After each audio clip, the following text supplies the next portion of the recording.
Old English Poetry, Essay, by Edgar Allan Poe. It should not be doubted that at least 1/3 of the affection with which we regard the elder poets of Great Britain should be attributed to what is, in itself, a thing apart from poetry. We mean to the simple love of the antique, and that, again, 1/3 of even the proper poetic sentiment inspired by their writings should be ascribed to a fact which, while it has strict connection with poetry in the abstract, and with the old British poems themselves, should not be looked upon as a merit appertaining to the authors of the poems.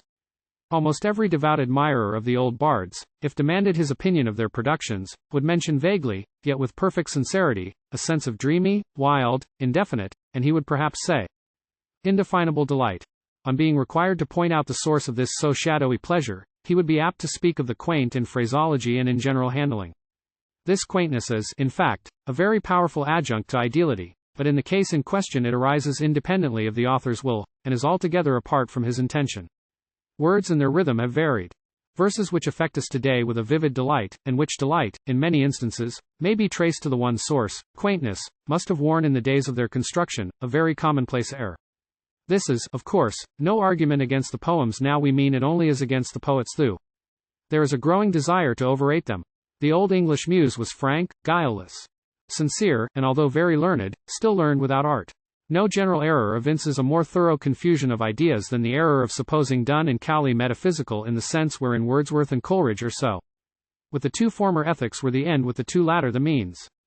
The poet of the creation wished, by highly artificial verse, to inculcate what he supposed to be moral truth; the poet of the ancient mariner, to infuse the poetic sentiment through channels suggested by analysis. The one finished by complete failure what he commenced in the grossest misconception. The other, by a path which could not possibly lead him astray, arrived at a triumph which is not the less glorious because hidden from the profane eyes of the multitude. But in this view, even the metaphysical verse of Cowley is but evidence of the simplicity and single-heartedness of the man. And he was in this but a type of his school, for we may as well designate in this way the entire class of writers whose poems are bound up in the volume before us, and throughout all of whom there runs a very perceptible general character. They used little art in composition. Their writings sprang immediately from the soul and partook intensely of that soul's nature. Nor is it difficult to perceive the tendency of this abandon to elevate immeasurably all the energies of mind, but, again, so to mingle the greatest possible fire, force, delicacy, and all good things, with the lowest possible bathos, baldness, and imbecility, as to render it not a matter of doubt that the average results of mind in such a school will be found inferior to those results in one, ceteris paribus, more artificial.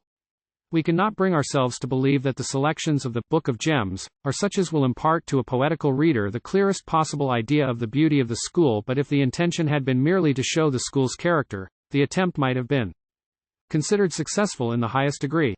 There are long passages now before us of the most despicable trash, with no merit whatever beyond that of their antiquity.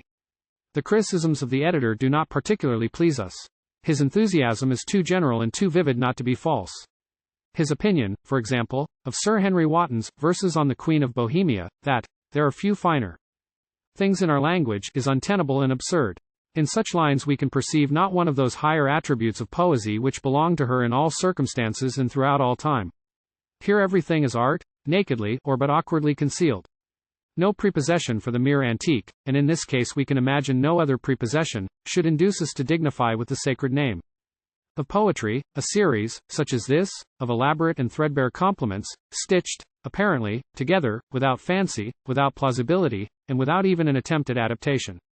In common with all the world, we have been much delighted with The Shepherd's Hunting, by Withers, a poem partaking, in a remarkable degree, of the peculiarities of Il Penseroso. Speaking of poesy, the author says, by the murmur of a spring, or the least boughs rustling, by a daisy whose leaves spread, shut when Titan goes to bed, or a shady bush or tree, she could more infuse in me than all nature's beauties can in some other wiser man.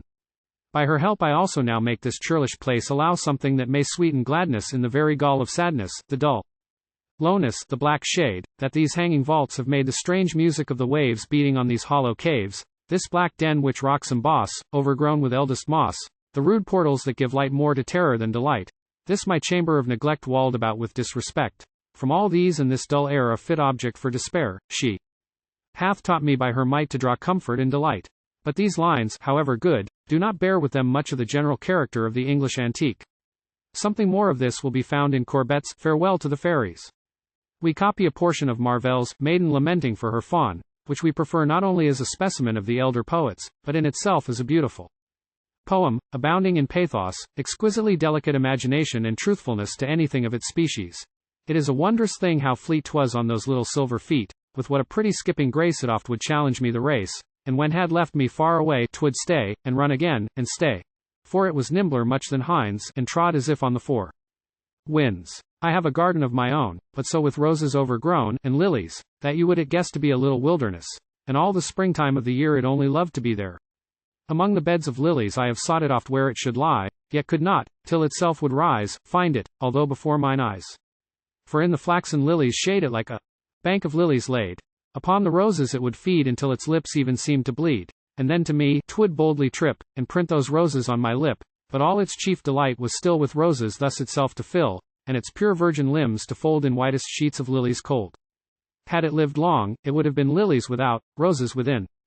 How truthful! An air of lamentations hangs here upon every syllable. It pervades all. It comes over the sweet melody of the words, over the gentleness and grace which we fancy in the little maiden herself, even over the half-playful, half-petulant air with which she lingers on the beauties and good qualities of her favorite, like the cool shadow of a summer cloud over a bed of lilies and violets, and all sweet flowers. The whole is redolent with poetry of a very lofty order. Every line is an idea conveying either the beauty and playfulness of the fawn, or the artlessness of the maiden, or her love, or her admiration, or her grief, or the fragrance and warmth and appropriateness of the little nest-like bed of lilies and roses which the fawn devoured as it lay upon them, and could scarcely be distinguished from them by the once happy little damsel who went to seek her pet with an arch and rosy smile on her face. Consider the great variety of truthful and delicate thought in the few lines we have quoted, the wonder of the little maiden at the fleetness of her favorite, the little silver feet, the fawn challenging his mistress to a race with a pretty skipping grace, running on before. And then, with head turned back, awaiting her approach only to fly from it again. Can we not distinctly perceive all these things? How exceedingly vigorous, too, is the line, and trod as if on the four winds. A vigor apparent only when we keep in mind the artless character of the speaker and the 4 feet of the favorite, one for each wind. Then consider the garden of my own, so overgrown, entangled with roses and lilies, as to be a little wilderness, the fawn loving to be there, and there only the maiden seeking it, where it should lie, and not being able to distinguish it from the flowers until itself would rise, the lying among the lilies, like a bank of lilies, the loving to fill itself with roses, and its pure virgin limbs to fold in whitest sheets of lilies cold, and these things being its chief delights, and then the preeminent beauty and naturalness of the concluding lines, whose very hyperbole only renders them more true to nature when we consider the innocence, the artlessness, the enthusiasm, the passionate girl, and more passionate admiration of the bereaved child. Had it lived long, it would have been lilies without, roses within.